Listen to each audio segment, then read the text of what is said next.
इंद्रजीत, कोई अपडेट आपके पास इस वक्त? इंद्रजीत, दादर ईस्ट से मेरे सहयोगी लगातार मेरे साथ बने हुए। इंद्रजीत, क्या खबर महाराष्ट्र के निकाय चुनावों को लेकर, जहां आप मौजूद है वहां से भी, बीएमसी की भी? इंद्रजीत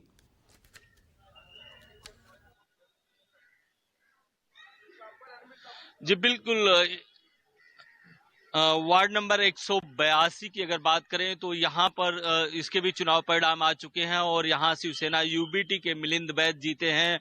तो कहीं न कहीं कांटे की टक्कर पूरे मुंबई में दिख रही है। जिस तरह से ठाकरे ब्रदर्स ने मराठी अस्मिता का सवाल उठाया था, निश्चित तौर पर उसका असर दिख रहा है। जहां जहां पर महाराष्ट्रियन वोटर्स ज्यादा हैं, वहां पर अच्छी संख्या में चुनाव परिणाम आ रहे हैं, और जहां पे आउटसाइडर्स ज्यादा हैं वहां पे अगर कहें कि शिवसेना शिंदे गुट और एक तरह से बीजेपी की सीटें आ रही हैं, तो कहीं ना कहीं दोनों तरफ कांटे की टक्कर चल रही है। अभी हालांकि बीजेपी और शिवसेना शिंदे गुट बढ़त बनाए हुए हैं रुझानों में, लेकिन जैसे जैसे चुनाव परिणाम आ रहे हैं वैसे वैसे शिवसेना यूबीटी भी आगे जा रही है। ये चुनाव कहीं न कहीं उद्धव ठाकरे ने कहा था कि ये मराठी अस्मिता के लिए चुनाव होगा, ये चुनाव आखिरी चुनाव होगा। अगर इस बार आप लोग नहीं जागे तो मराठी लोगों को इसकी बड़ी कीमत चुकानी पड़ेगी, उसका असर दिख रहा है। और इस चुनाव में 20 साल बाद दोनों भाई साथ आए थे, दोनों भाई ने साथ में अपील किया,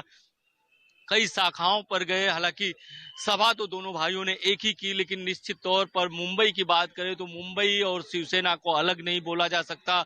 शिवसेना के नाम से ही मुंबई की पहचान थी, लेकिन पिछले कुछ समय से परिस्थितियां बदली थी, क्योंकि आपने देखा कि जब राज ठाकरे अलग हुए उसके बाद से थोड़ी शिवसेना कमजोर पड़ी थी। फिर उद्धव ठाकरे ने शिवसेना को फिर से खड़ा किया और शिवसेना बीजेपी में कई बार उसके बाद भी सत्ता में आई, और लगातार बीएमसी का किंग शिवसेना का ही बनता रहा। लेकिन इस बार जब शिवसेना में दो फाड़ हुआ तो ऐसा लगा कि शिवसेना कमजोर पड़ जाएगी लोकसभा चुनाव में। उसके बाद अच्छा परफॉर्मेंस शिवसेना का रहा, लेकिन विधानसभा चुनाव में जिस तरह से शिवसेना यूबीटी को उसकी कीमत चुकानी पड़ी, कहीं न कहीं सीटें घट गई, पार्टी के जो कार्यकर्ता हैं वो छोड़ छोड़कर दूसरी पार्टियों में जाने लगे। लेकिन जब 20 साल बाद दोनों भाई साथ आए तो निश्चित तौर पर इसका असर मुंबई में दिख रहा है, और मुंबई को लेकर ही दोनों भाइयों ने ज्यादा काम किया है। इसके अलावा अगल बगल की महानगर पालिकाओं की बात करें तो निश्चित तौर पर बीजेपी को बढ़त दिख रही है। जैसे नागपुर महानगर पालिका की बात करें, पुणे, पिंपरी चिंचवड़, वहां पर एनसीपी से टक्कर था। दोनों एनसीपी पुणे और पिंपरी चिंचवड़ में साथ आ गई थी, चाचा भतीजे साथ आ गए थे। वहां पर भी देखा गया था कि दो पार्टियां बनी थी, इसके बावजूद चाचा भतीजे साथ आए थे।